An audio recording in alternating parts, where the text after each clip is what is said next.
Assalamualaikum warahmatullahi wabarakatuh. Kembali dengan saya dalam video pembelajaran PKN kelas 10 semester 1 bab 1 pada bagian 3, nilai-nilai Pancasila dalam penyelenggaraan pemerintahan negara. Ada 3 materi yang akan kita bahas. Materi yang pertama yaitu sistem nilai dalam Pancasila, yang kedua implementasi Pancasila, dan yang ketiga nilai-nilai Pancasila dalam penyelenggaraan pemerintahan negara. Oke, sebelumnya kita akan bahas dulu nih, apa sih itu sistem nilai Pancasila? Kalau kita mendengarkan kata nilai, biasanya akan langsung terfikir terhadap angka atau skor yang kita peroleh dari suatu tes atau suatu ujian. Tetapi pada pembahasan kita ini, nilai yang dimaksud bukanlah nilai yang diperoleh dari sebuah tes atau ujian. Nilai yang dimaksud di sini adalah nilai yang dalam bahasa Inggris dikenal dengan istilah value. Value sendiri dapat diartikan sebagai standar perilaku seseorang. Sehingga kalau kita bicara mengenai nilai-nilai Pancasila di sini adalah sebuah prinsip atau standar yang digunakan atau yang ada dalam pikiran seseorang atau dalam pikiran masyarakat mengenai cara bertindak atau sesuatu yang dianggap baik. Nilai-nilai tersebut menjadi kesatuan sistem nilai yang dimiliki bangsa Indonesia yang akan menentukan pola sikap, tingkah laku, dan tindakan bangsa Indonesia. Jadi prinsip standar atau dalam hal ini nilai itu bersumber dari Pancasila.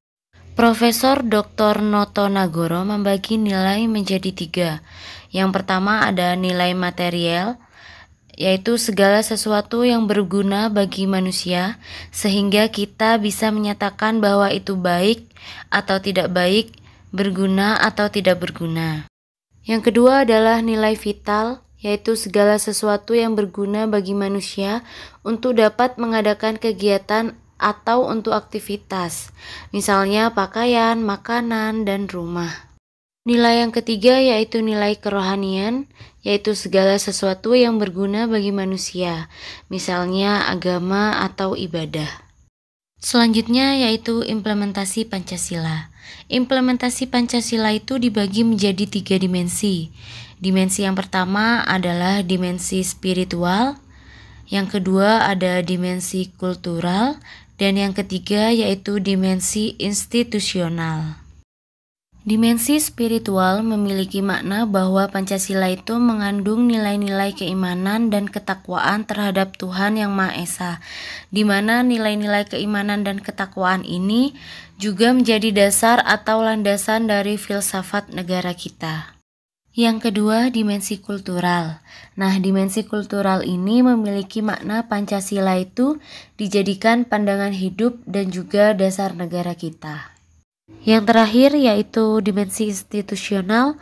Pada dimensi institusional memiliki makna Pancasila dijadikan landasan untuk mencapai cita-cita dan tujuan negara, dan juga dijadikan landasan dalam penyelenggaraan pemerintahan negara, sehingga bisa dikatakan jalannya pemerintahan negara ini harus sesuai dengan nilai-nilai yang terkandung di dalam Pancasila.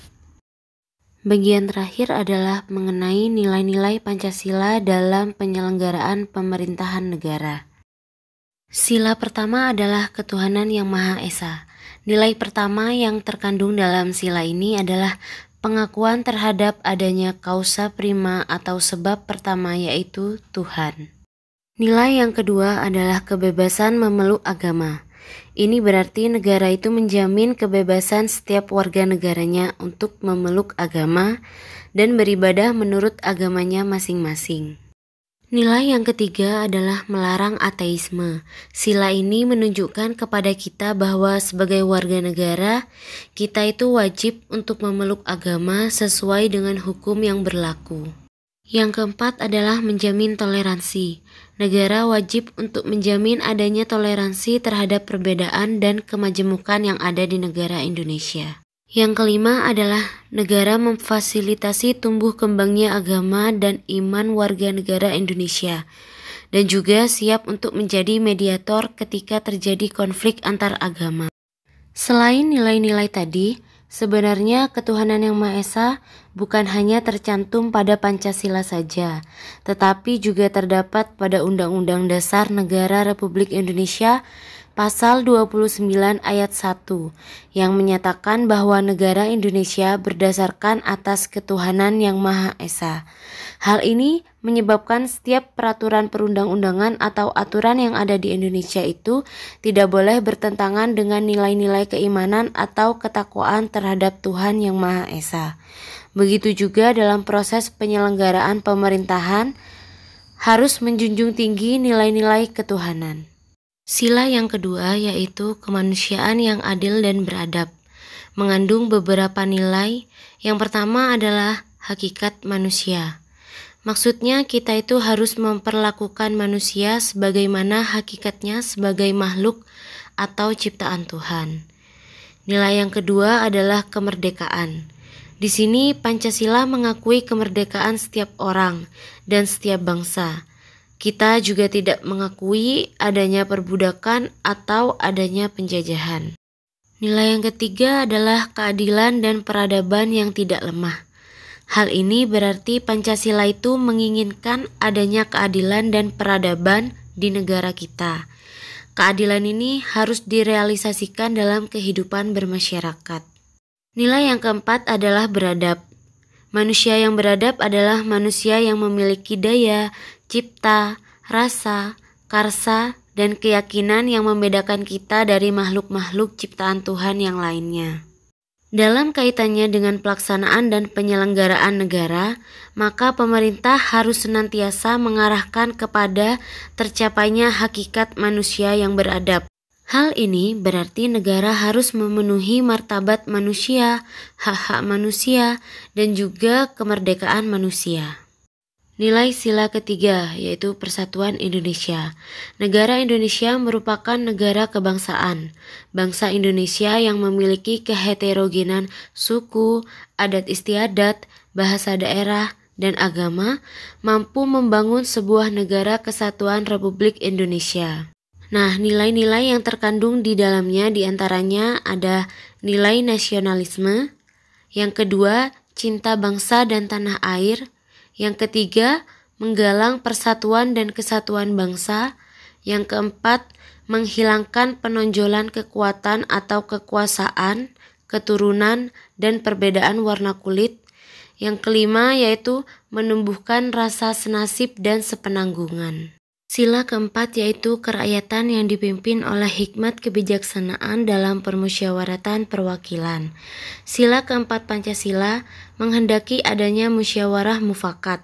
Artinya bahwa persoalan yang menyangkut kepentingan umum hendaknya diselesaikan dengan cara musyawarah. Musyawarah mufakat merupakan cara yang terbaik bagi bangsa Indonesia untuk menyelesaikan segala persoalan bangsa. Nilai-nilai yang terkandung dalam sila keempat ini diantaranya adalah 1. Demokrasi. Demokrasi di sini adalah demokrasi secara umum, yaitu pemerintahan dari rakyat, oleh rakyat, dan untuk rakyat. Yang kedua adalah permusyawaratan. Permusyawaratan ini berarti harus ada keputusan yang diambil bersama-sama. Baru setelah itu ada tindakan yang dilakukan. Yang ketiga adalah kejujuran bersama. Terkait dengan permusyawaratan, kejujuran bersama ini adalah kejujuran ketika mengambil sebuah keputusan. Dan nilai yang keempat adalah musyawarah dalam permusyawaratan rakyat. Perbedaan demokrasi pada negara Indonesia dengan negara-negara lainnya adalah pada permusyawaratan rakyatnya. Nah, di Indonesia musyawarah untuk mufakat dicapai dalam suatu permusyawaratan wakil-wakil rakyat. Beberapa hal yang harus diperhatikan oleh penyelenggara negara terkait nilai-nilai pada sila keempat ini ialah penyelenggara negara harus berdasarkan pada kedaulatan rakyat, wajib menghormati dan menghargai hak-hak politik warga negara, serta menjunjung tinggi prinsip musyawarah untuk mufakat. Sila yang kelima yaitu keadilan sosial bagi seluruh rakyat Indonesia. Nilai yang pertama adalah kemakmuran yang merata. Hal ini berarti diharapkan bahwa kemakmuran dapat tercapai oleh seluruh warga negara Indonesia. Yang kedua adalah kekayaan alam yang digunakan bersama, caranya dengan memanfaatkan kekayaan alam secara merata untuk bangsa Indonesia. Yang ketiga adalah melindungi seluruh rakyat. Jadi negara harus melindungi seluruh warga negaranya, bukan hanya yang kuat tetapi juga melindungi yang lemah, supaya warga bisa bekerja sesuai bidangnya. Nilai yang keempat adalah keseimbangan antara hak dan kewajiban. Berdasarkan sila ini, kita juga sebagai warga negara haruslah seimbang dalam menjalankan hak dan kewajiban kita. Jangan sampai kita hanya menuntut hak kita, tapi kita lupa menjalankan kewajiban kita sebagai warga negara. Nah, yang kelima yaitu mewujudkan kemakmuran bagi seluruh rakyat Indonesia. Baiklah, cukup sekian video pembelajaran kali ini. Semoga kalian bisa memahami apa yang telah dijelaskan. Terima kasih atas perhatiannya. Wassalamualaikum warahmatullahi wabarakatuh.